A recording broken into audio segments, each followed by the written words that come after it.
बिस्मिल्लाहिर्रहमानिर्रहीम। आज से हम ये मैथमेटिक्स 10th क्लास की जो है ना स्टार्ट कर रहे हैं। पंजाब टेक्स्ट बुक बोर्ड नई किताब आई है 2026।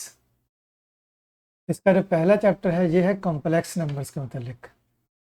कॉम्प्लेक्स नंबर्स आपके लिए नए होंगे, इससे पहले आपने 9th क्लास तक जो नंबर्स पढ़े हैं वो रियल नंबर्स हैं। तो लास्ट पे जो आपने फर्स्ट चैप्टर पढ़ा था 9th क्लास में, उस चैप्टर का नाम जो है वो रियल नंबर्स का। तो पहले हम थोड़ा सा रियल नंबर्स तक जो है वो नंबर्स की डिस्कशन कर लेते हैं, ताकि जो आपने नंबर्स के मतलब पहले पढ़ा हुआ है वो रिवाइज हो जाए। तो मैथमेटिक्स में भी बाकी जो साइंस की मुख्तलिफ शाखें हैं उनमें चीज़ें जो है वो ज़रूरत के मुताबिक जो है वो दरियाफ्त हुई हैं। जैसे कहते हैं ना कि ज़रूरत ईजाद की माँ है, necessity is the mother of invention. कि जब किसी चीज़ को ज़रूरत होती है तो वो चीज़ जो है फिर ईजाद की जाती है। तो बिल्कुल इसी तरीके से नंबर जो हैं ये भी ज़रूरत के तहत ही ईजाद हुए हैं।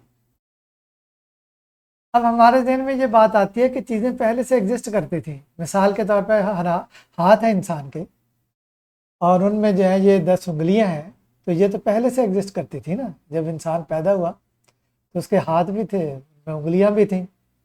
लेकिन ये उनको नाम देना कि ये उंगली जो है ये 1, ये फिर 2, फिर 3, फिर 4, 10 तक।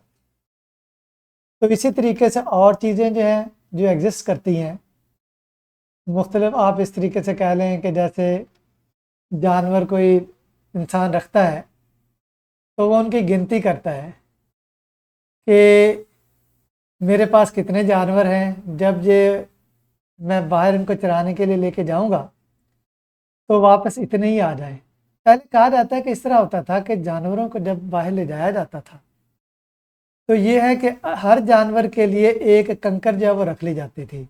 यानी एक जानवर निकाला, एक कंकर अपने हाथ में रख ली, इसी तरीके से दूसरा जानवर निकाला, तीसरा जानवर निकाला, और वापसी पे फिर उन कंकरियों के हिसाब से ही जानवरों की तादाद को जो है वो मुकम्मल किया जाता था। तो ये तरीक़ाकार था।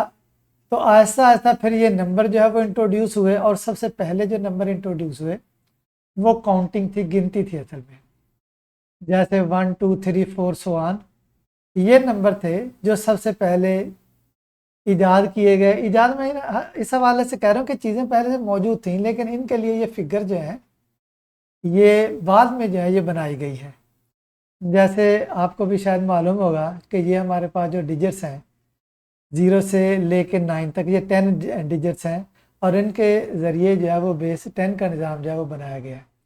बहरहाल हम मेन जो चीज़ है उसी की तरफ आते हैं कि सबसे पहले जो है वो काउंटिंग जो है वो दरियाफ्त हुई है, ईजाद हुई है। ये जो काउंटिंग है 1 2 3 4 सो ऑन, ये नंबर थे।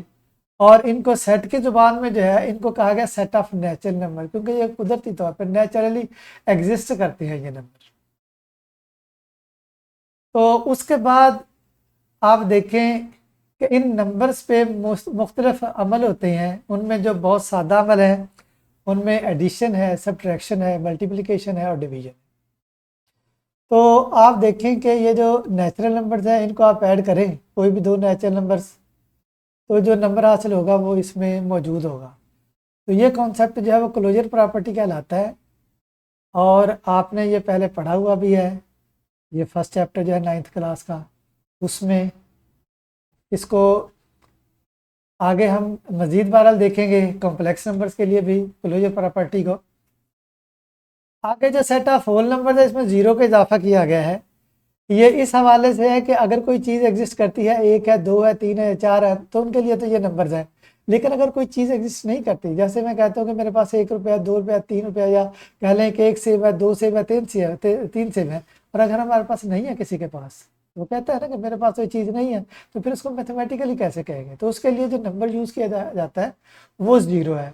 तो ज़ीरो जब वो इस ज़रूरत के तहत लाया गया है कि अगर किसी चीज़ की एब्सेंस को शो करना हो तो फिर ये नंबर जो है वो आ जाता है।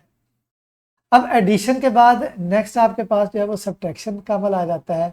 तो अब सब्ट्रैक्शन के अमल में आप देखें कि आप कोई भी दो नेचुरल नंबर जो है अगर उनको सब्ट्रैक्ट करें तो कुछ नंबर तो इस सेट में आ जाते हैं और कुछ ऐसे में जो नहीं आते।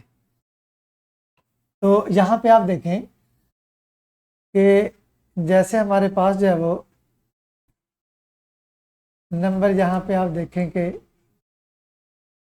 यहाँ पे एक नंबर है 3 की हम बात करते हैं तो 3 - 2, 3 - 2 = 1। अब ये जो है ये सेट ऑफ नेचुरल नंबर्स को जो है वो बिलोंग करता है, belong to set of natural number. Whole numbers में भी है, लेकिन ये है कि अगर हम बात करें कि 2 - 3, अब ये वाला जो नंबर होगा -1 जिसको बाद में कहा गया, ये n को या खैर इसमें 0 भी हमने अगर शामिल कर लिया तो ये -1 जो है ये w में भी नहीं है। इसका मतलब ये हुआ कि यहाँ पे हमें एक और नंबर की ज़रूरत जो है वो एक और सेट की ज़रूरत पेश आई है कि जिसमें ये नेगेटिव नंबर्स भी हों, जैसे -1 है, -2 है, -3 है। तो ये वाले नंबर जो है ये जो है वो ज़रूरत बन गए और इस ज़रूरत के तहत नेक्स्ट जो सेट यहाँ पे इंट्रोड्यूस करवाया गया वो है सेट ऑफ इंटीजर्स, जिसमें सब्ट्रैक्शन से हासिल होने वाले नंबर जो है ये नेगेटिव नंबर ये इसमें मौजूद थे। यहाँ पे ये z के ज़रिए हम इसे ज़ाहिर करते हैं। -3 माइनस -2 है, -1 है, 0 1 2 3। तो ये सेट जो है ये सेट ऑफ इंटीजर्स कहलाता है। तो सेट ऑफ इंटीजर्स में आप देख लें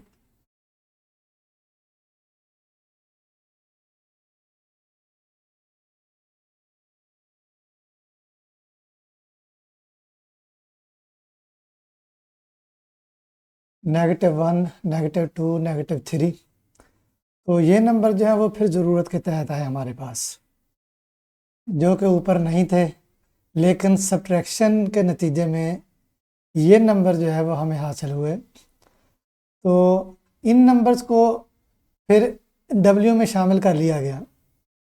इस तरीके से w जो है उसमें मज़ीद नंबर शामिल हुए तो सेट ऑफ ऑल इंटीजर्स हमें हासिल हो गया। ये वाला जो है जिसमें 0 1 2 3 सो ऑन, -1, -2, -3।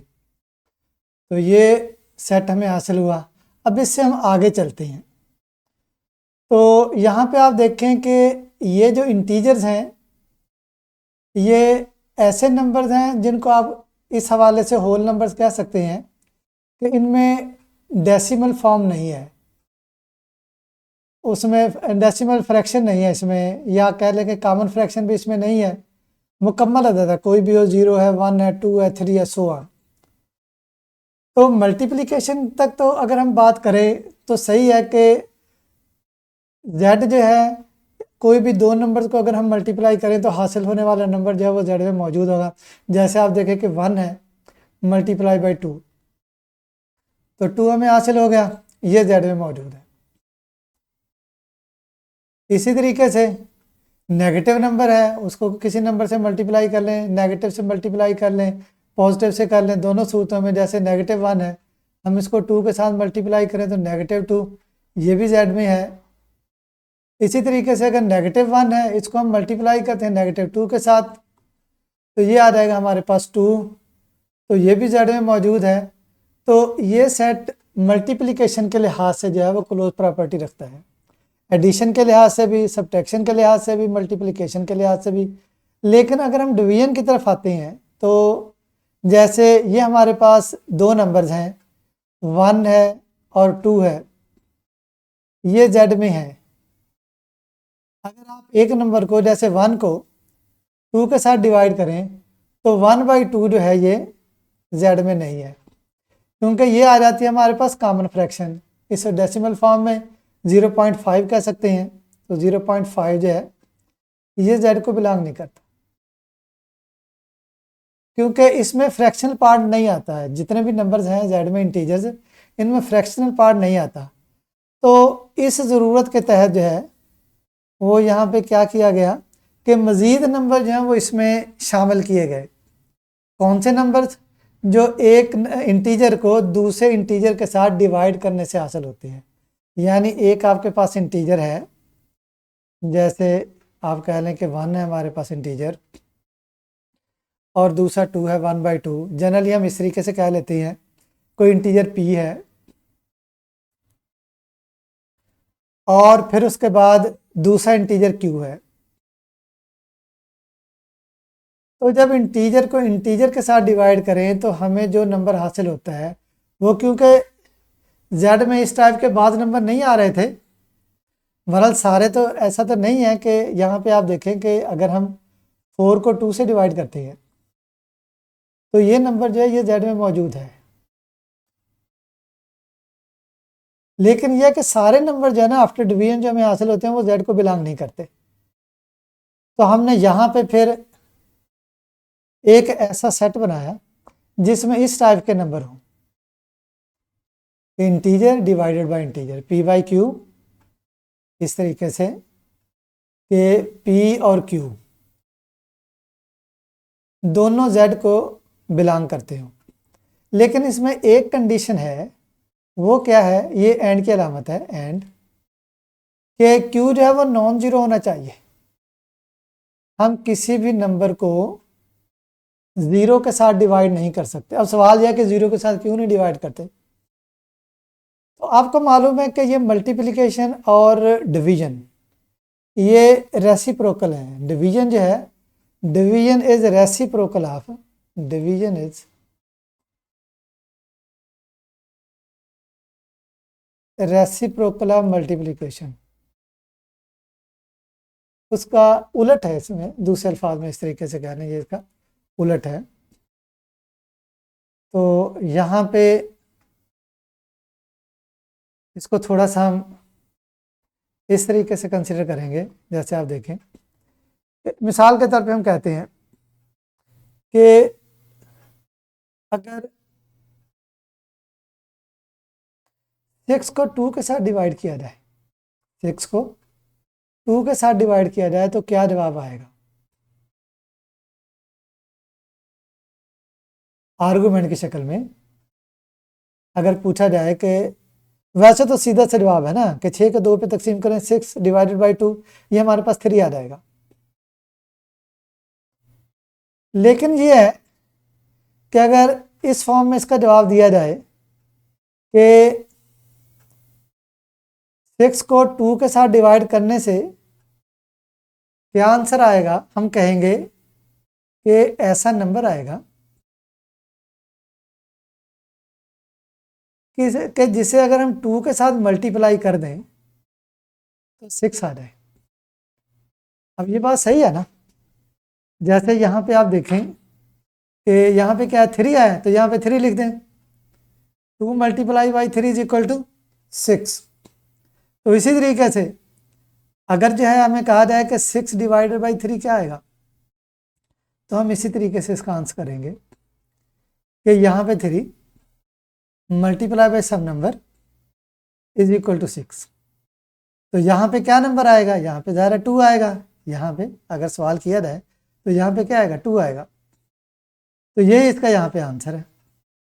अब इसी बुनियाद पे अगर हम ये कहें कि जी हमने जो है ना वो डिवाइड करना है 6 को 0 के साथ, तो क्या जवाब आएगा? तो आर्गूमेंट पे यही बनता है ना कि यहाँ पे हम ये कहेंगे कि 0 मल्टीप्लाई बाई कोई नंबर इज इक्वल टू 6। अब देखें यहाँ पे कोई भी नंबर ऐसा हम नहीं लिख सकते, क्योंकि जो भी नंबर लिख लें वो 0 के साथ मल्टीप्लाई होकर 0 आ जाएगा, 6 तो नहीं आएगा। इसका मतलब ये हो गया कि यहाँ पे कोई नंबर जो है वो आएगा ही नहीं, एग्जिस्ट नहीं करता। हम इसको कहते हैं कि एग्जिस्ट नहीं करता, डज नॉट एग्जिस्ट। तो नंबर यहाँ पे हम कह देंगे कि डज नॉट एग्जिस्ट। इसका जवाब है ही नहीं, इसलिए हम 0 के साथ डिवाइड नहीं करते। अब ये वाला जो नंबर है, ये जो हमें हासिल होंगे इस टाइप के नंबर, तो इसमें इंटीजर्स भी हैं, सारे इंटीजर इस फॉर्म में आ जाते हैं। कोई भी इंटीजर हो, जैसे 5 है, 5 को 5 और 1 लिखेंगे तो P और Q की फॉर्म में लिखा गया। हर इंटीजर को P बाई Q की फॉर्म में लिखा जा सकता है, लेकिन और भी ऐसे नंबर्स हैं जो इंटीजर्स तो नहीं है लेकिन P बाई Q की फॉर्म में लिखे जाते हैं।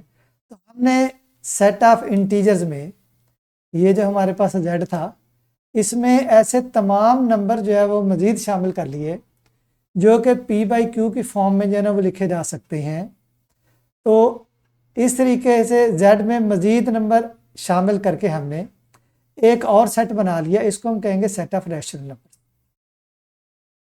अब यहाँ तक बात पहुँच गई कि Q हमारे पास एक सेट है और इसमें Q से मुराद है यहाँ पे कोशेंट, कसर आप कह लें। तो P बाई Q की फॉर्म जो है ना, ये हमारे पास है इस किस्म के नंबर हैं। Q से मुराद कोशेंट, मैं यहाँ पे लिख देता हूँ, ये आ जाएगा, इसके स्पेलिंग है Q, ये होता है कोशेंट, सेट ऑफ कोशेंट्स, QUOTIENT, ये हो जाएगा। तो set of all rational number या सेट ऑफ कोशेंट्स। अब नेक्स्ट आप देखें कि क्या यहाँ तक बात बनती है। तो अगर हम बात करें डिवीजन की फिर तो ठीक है ना, लेकिन मैथमेटिक्स सिर्फ डिवीजन तक तो नहीं रुकी ना, इससे फिर आगे भी जो है वो काम चला है, और भी बहुत से ऑपरेशन हैं। तो हमने अभी तक बाइनरी ऑपरेशन की बात की है ना, दो नंबर्स के दरमियान, जैसे एडिशन है, सब्ट्रैक्शन है, मल्टीप्लिकेशन है, डिवीजन है। लेकिन अगर हम इससे आगे चलते हैं, आगे हमारे पास तो यूनिटी ऑपरेशन भी है हमारे पास, एक ही नंबर पे अप्लाई होते हैं। इनमें आपके पास जो है वो अंडर रूट आ जाता है, स्क्वायर रूट जैसे आप कह लें, स्क्वायर रूट भी कहते हैं, जैसे 2 है, 2 अंडर रूट। अब इसके मतलब आप 9th क्लास में पढ़ चुके हैं कि ये जो है ये रैशनल नंबर नहीं है, ये क्वोशंट नंबर नहीं है, क्वोशंट की फॉर्म में, ये P बाई Q की फॉर्म में हम नहीं लिख सकते इसको, P ओवर Q। बहरहाल ये चीज़ जो है वो डिटेल के साथ 9th क्लास में जो है वो समझाई गई है कि इसको हम P और Q की फॉर्म में जो है ना वो नहीं लिख सकते, इस फॉर्म में इसको चेंज नहीं किया जा सकता जिसमें P और Q जो है वो Z को बिलोंग करते हो।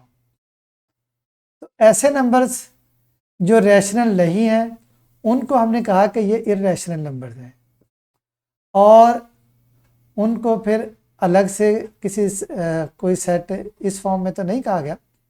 इसके लिए हमने क्या कहा कि जो रैशनल नहीं है वो इर्रेशनल है, उनको हमने Q डैश से ज़ाहिर किया, Q प्राइम के ज़रिए। अब ये डैश या प्राइम क्यों यहाँ पे आ रहा है, उसकी वजह ये है कि ये असल में है हमारे पास, ये जो आ जाते हैं ये हमारे पास, इसका जो है ना वो कॉम्प्लीमेंट आ जाएगा।